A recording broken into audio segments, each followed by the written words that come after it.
오늘은 전도서 9장 1절에서 10절까지 말씀입니다. 오늘 본문 말씀은 모든 사람은 다 죽게 된다라고 말씀합니다. 그래서 2절, 3절에 보면 모든 사람에게 임하는 그 모든 것이 일반이다. 다 똑같다. 의인이든 악인이든 선한 자든 깨끗한 자든 깨끗하지 않든 제사를 드리던 자든 드리지 않던 자든 모든 사람이 똑같다라는 거예요. 모든 사람들이 다 동일한 그 상황을 맞이하는데 3절 제일 하반절에 보면 후에는 죽은 자들에게로 돌아가는 것이다. 모든 인생은 다 죽음 앞에 서게 된다라고 말해요. 그렇기 때문에 우리에게는 무엇이 의미가 있습니까? 살아있다라고 하는 것 자체만으로도 의미가 있다라는 것을 기억하라 이겁니다. 물론 신자들은 하나님을 만날 때를 기다립니다. 그런데 부활의 소망을 가지고 재림신앙을 가지고 있는 사람들이 당장 하나님을 만날 그때만을 생각하며 현실에 있는 삶들을 부정하거나 부인하거나 그렇게 종말론적 삶을 살아가는 것이 아니라 주님을 만날 그때를 기다리며 이 땅에서의 삶을 우리는 의미 있게 살아가야 한다라는 거예요. 그러니까 모든 사람은 다 죽어요. 아까 나온 것처럼 예배자든 예배자가 아니든 선한 자든 악한 자든 다 죽어요. 저도 여러분들도 다 이 세상을 떠나게 됩니다. 그런데 떠나게 되니 허무하니 그냥 있다가 가는 것이 아니라 살아있는 이 시간들이 의미가 있다. 그래서 4절에 보면 산개가 죽은 사자보다 낫다라고 말할 정도로 살아있음이 의미가 있다라는 거예요. 자, 어떤 의미를 가지고 그럼 살아야 되는가? 5절에 보면 6절에 보면 그들의 사랑과 미움과 시기도 없어진 지 오래이니 해 아래에서 행하는 모든 일 중에서 그들에게 돌아갈 몫은 영원히 없느니라. 자, 이게 무슨 말이냐면 그들에게 돌아갈 몫이 없다. 이것은 다른 번역본들을 보면 여러분 좀 더 쉽게 이해할 수 있는데 이 돌아갈 몫은 뭔가 취하는 값을 이렇게 받는 그런 의미가 아니라 해 아래에서 일어나는 어떤 일에도 참여할 수 없다. 이런 말이에요. 그러니까 돌아갈 몫은 어떤 위치나 포지션을 말해요. 그러니까 내가 뭔가를 끼어들 자리가 없다 이 말이에요. 언제? 죽고 나면. 그러니까 살아있을 때 뭔가 일도 하고 내가 감당할 참여할 만한 일도 있고 이렇게 되는 거지 죽고 나면 나에게 뭔가를 맡길 어떤 책임이나 어떤 내가 끼어들 자리나 이런 것들이 참여할 자리나 이런 것들이 전혀 없다라는 거예요. 그러니까 있는 동안 이 땅에서 잘 살아가는 것이 사명을 가지고 살아가는 것이 너무나 중요하다. 이것을 말하는 것입니다. 제가 사역을 하면서 이제 성도님들 중에 어쩔 수 없는 상황 속에 이제 교회를 옮겨야 될 그런 때를 이제 맞이할 때가 있거든요. 그런데 꼭 와서 그분들이 하는 말씀들이 있어요. 목사님, 있는 동안 더 열심히 헌신하고 더 열심히 살지 못해서 참 마음이 안타깝습니다. 할 수 있을 때 더 못한 것이 안타깝습니다. 왜 그래요? 이제 가면 하고 싶어도 할 수 없으니까 그런 거예요. 지금 이게 그런 의미예요. 살아있으니 뭐라도 할 수 있는데 들어가거나 참여하거나 그곳에 끼어있을 것이 전혀 없는 거예요. 그런 말씀을 하시는 분들이 특징이 뭐냐? 다 열심히 하셨던 분들이에요. 열심히 안 한 분들이 갈 때 그런 것을 아쉬워하냐? 그런 거 없어요. 원래 안 하고 말만 하던 사람은 원래 그런 아쉬움이 전혀 없어요. 하지만 뭔가 늘 하던 사람은 그게 이제 끝이 날 쯤이 되면 더 좀 할 걸, 더 좀 잘 주를 위해 살아갈 걸 이런 마음이 늘 있더라는 거죠. 그러니까 살아있을 때 우리가 참여할 수 있을 때 우리가 주를 위해 살아가는 것입니다. 저와 여러분이 교회를 위해 열심히 살고 또 이렇게 뵈면 새벽마다 늘 자리를 묵묵히 지키며 기도하고 있다는 것, 그건 정말 큰 의미예요. 제가 얼마 전에도 어떤 분과 얘기를 할 때 어느 교회 이야기를 하면서 그런 말씀을 드렸어요.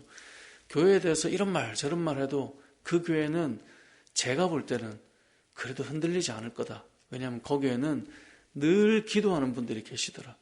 가보니까 정말 그렇더라고요. 이런저런 말이 많아도 막상 정말 그 교회 가보니 기도하는 분이 늘 계시더라고요. 그게 소망이 있는 거예요. 새벽에 이렇게 하나님 앞에 나와서 정말 새벽 제단이라 그러잖아요. 흔히 구약의 의미를 가져와서 쓴 표현이지만 기도하고 있는 분들이 있다라는 것, 소망이 있는 거예요. 교회에 소망이 있는 거죠. 이러한 일들도 그런 생각이 듭니다. 새벽에 열심히 기도하던 분들이 어느 날에 이제 목사님, 기도하기 좀 힘들게 됐습니다. 봤더니 이제 어떤 일이나 근무나 상황이 이제 못하게 될 때가 오죠. 그러면 다 아쉬워하는 거예요.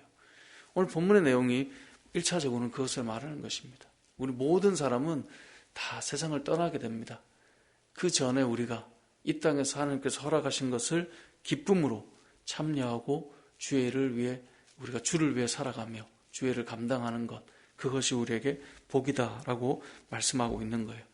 뿐만 아니라 우리가 살아있을 때 우리에게 누리라고 하는 것들이 계속 나오는데요. 7절에 보면 너는 가서 기쁨으로 내 음식물을 먹고 즐거운 마음으로 내 포도주를 마실지어다. 이 무엇입니까? 먹고 마시는 것이 하나님께서 우리에게 주시는 기쁨 중에 하나다라는 것을 말씀하고 있어요. 그러니까 성도들의 삶에 먹는 것, 마시는 것, 이것은 하나님 허락하신 기쁨이에요.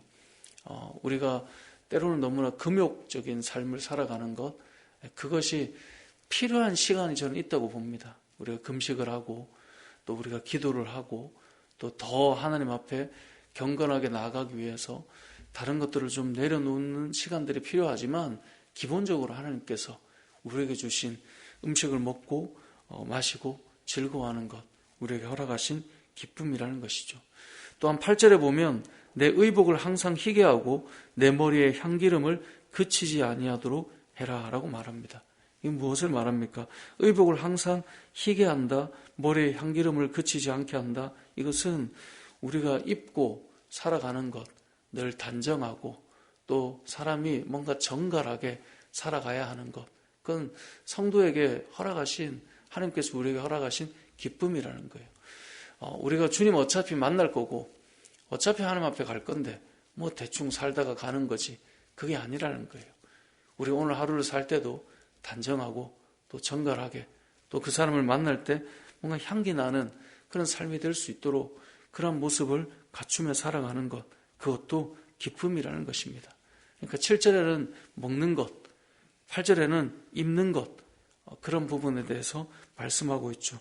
뿐만 아니라 9절에 보면 내 헛된 평생의 모든 날, 곧 하나님이 혈에서 내게 주신 모든 헛된 날에, 왜 헛되다고 말할까요? 위에 보면 이 땅에 있는 시간들이 금방 사라지기 때문에 그래요. 전도서 1장을 처음 시작할 때 이 헛되다라고 하는 말을 설명을 한번 드렸는데, 헛되다라고 하는 이 말은, 헤벨이라고 하는 말은 증기라는 말이에요.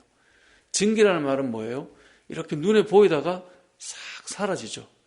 그러니까 여기 나오는 거 우리가 아이고 다 소용없네 이런 의미라기보다 이 원어의 헛되다는 말은 보이다가 사라지는 그 증기와 같음을 말하거든요. 그러니까 여기 헛된 날에 곧 있다가 사라질 날이기 때문에 또 우리가 누릴 기쁨이 무엇입니까?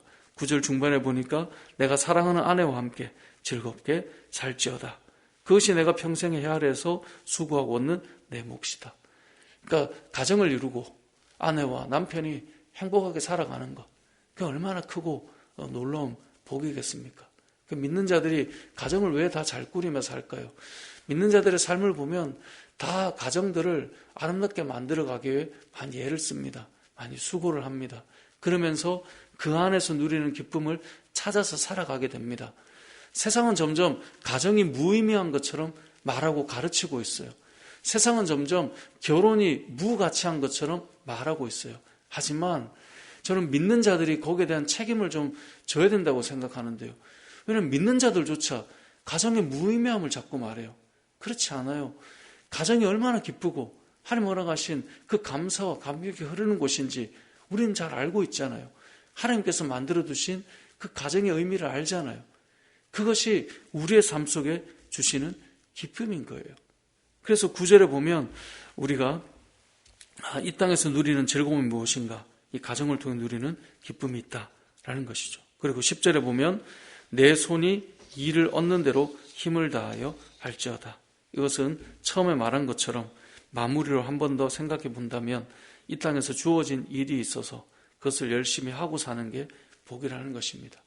예전에 이단 이 재림신앙에 대해서 말하면서 주님 오실 거니까 다 내팽개치고 재산을 팔고 그리고 이렇게 주님 오실 날만 기다리면서 기도하고 있는 모습, 여러분 그것은 재림신앙을 가진 이 건강한 신앙의 모습이 아닙니다.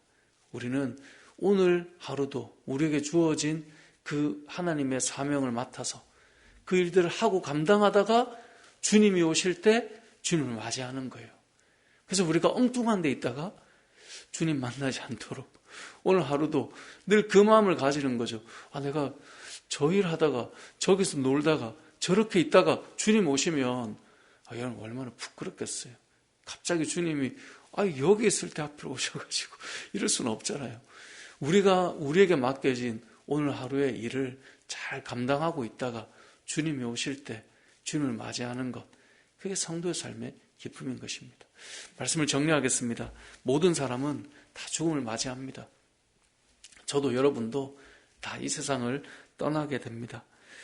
그 죽음의 시간이 오기 전에 우리는 조금 더 주를 위한 삶을 살아가는 것, 그것이 의미가 있다는 것을 기억하시고, 뿐만 아니라 이 땅을 살아갈 때 우리에게 허락하신 시간 속에 먹고 마시고 기뻐하는 것, 또 우리가 옷을 입고 꼭 비싼 옷 이게 아니라 단정하게 옷을 입고 정갈하게 살아가는 삶, 그게 기쁨이고요. 가정 속에서 누리는 그 기쁨과 감사, 그것을 잘 만들어가는 것, 그것 역시 하나님의 은혜고 감사할 제목이며, 무엇보다 오늘 하루 저와 여러분이 우리의 손으로 할 수 있는 일이 있다라고 하는 것, 그 일을 감당하며 살아갈 때 하나님 앞에 오늘 하루도 감사하며 살면서 주님 오실 날을 기다리는 저와 여러분의 삶이 되시길 주님의 이름으로 축복합니다. 아멘.